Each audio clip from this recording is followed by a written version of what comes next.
ओडिशार जनादृत जननेता प्राक्तन मंत्री पूर्वतन राज्यपाल एवं बहुमुखी प्रतिभादीप्त व्यक्तित्व जड़े नाट्यकार जड़े स्तंभकार जड़े आलेख्य सृष्टा एवं सबत भाव जड़े नीतिनिष्ठ व्यक्ति से हूँ सज्जन लावण्य विश्वभूषण हरिचंद्र आज 92 वर्ष पदार्पण कर प्रतिभा पूजा करवा हूँ माटीर पाताळभेदी संस्कृति पूज्य पूजा संस्कृत सुरक्षा अभियान आनुकूल्य आज 92 जन्मदिन पालन होगा। राजस्व मंत्री जोगदेले प्रथम प्रतिभा सम्मान आम जन विज्ञ विधायक गणेश्वर बेहेरा आम देलु एवं तांकर कीर्ति और कृति परवर्ती पीढ़ी पर अनुकूल दर्शन हम एपाई आलोचना चक्र एवं आलोचना सभा आम प्रभु जगन्नाथ निकट में यशस्वी दीर्घायु जीवन कामना करी आज समस्त जो माने गुणी व्यक्ति जो माने प्रतिभा पूजारी से माने प्रार्थना कर समस्त से मार्गदर्शक दल मत निर्विशेष सबु दलर कार्यकर्ता मान को आगू बढ़ेवा मार्गदर्शन करवा सत्पथर जावाई परामर्श देवा जो किसी विरल व्यक्तित्व ओडिशारे अच्छा विश्वभूषण बाबू से मान भितर अन्यतम एवं सर्वश्रेष्ठ बहुत लंबा समय पर्यंत चारि थर ओडिशार मंत्री थिले एवं बोधे जड़े विरल मंत्री थिले जे कार्य पारदर्शिता देखार सांगे सांगे क्षमतार अलंदी भितर थी जो क्षमतार बलर बाहर को बाहरुले से निष्कलंक बाहरुले धीरे धीरे धीरे धीरे साधुतार मरुड़ी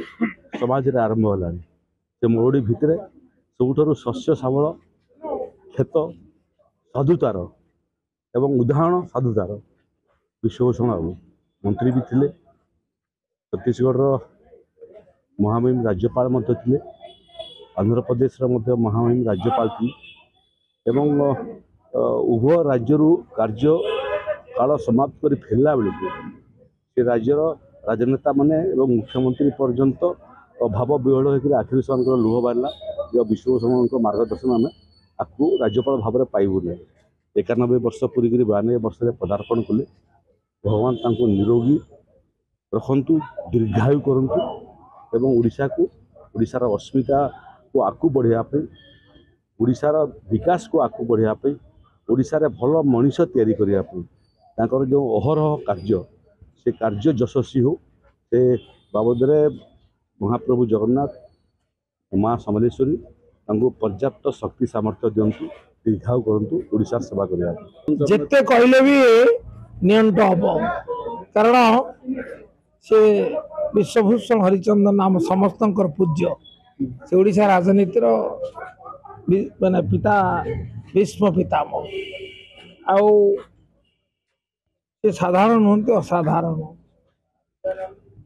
तांकर गुण वर्णना करने को विशेषण मान भितर प्रतियोगिता हुए अनेक विशेषण अभिमान करती से कहे से विशेषण विशेषण राजनेता भाव में अधिवक्ता भाव में प्रशासक भाव में व्यवस्थापक भाव में लेखक भाव में वक्ता भाव में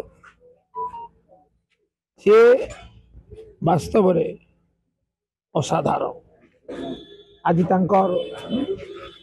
पवित्र जन्म जयंती मुझे प्रति आपण जरिया सदार्पण करुच्ची सदा नुहे अभिनंदन जनाऊे आशीर्वाद कामना करुच्ची आज दिन में मते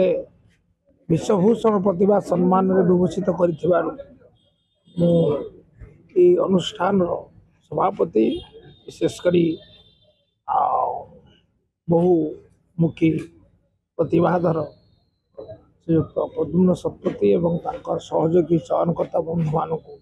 कृतज्ञता ज्ञापन करुच्ची आशीर्वाद मो ऊपर थाऊ एति कामना कर।